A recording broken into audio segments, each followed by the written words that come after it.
We all make mistakes. Teachers make mistakes. Preachers make mistakes.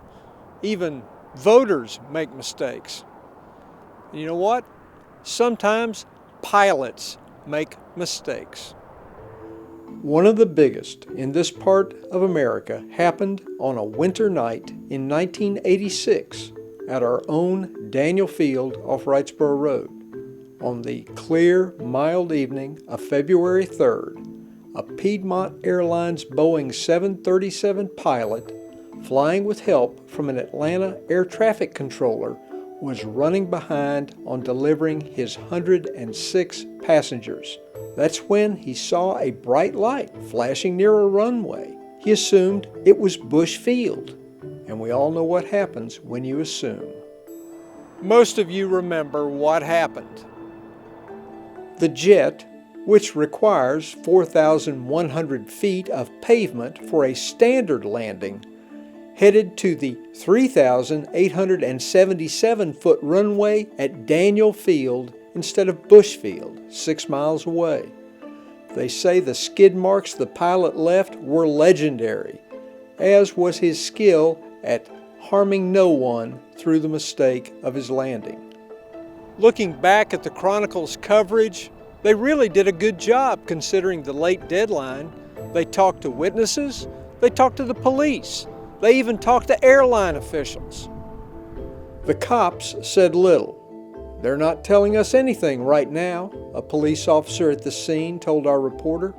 A Piedmont Airlines PR official reached at his home in the wee hours of February 4th, said he didn't know much either, but added, "Needless to say, someone's embarrassed." One witness, Charles Clausen, told us that he saw the landing and it was very abrupt. He also heard a sound like shotgun blasts. At the time, Bush Field's longest runway was 8,000 feet, and Daniel Field's about half that. It's a wonder the pilot got the plane stopped, but he did. Then he discovered there was a second problem. They didn't have the proper ladders at the Daniel Field Airport to get passengers quickly off the plane. Probably because 737 passenger planes don't land there all that often. Still, they got them off the plane, and eventually they all got to their destinations. The hero pilot, who made such an amazing landing on a short strip, he got a 30-day suspension.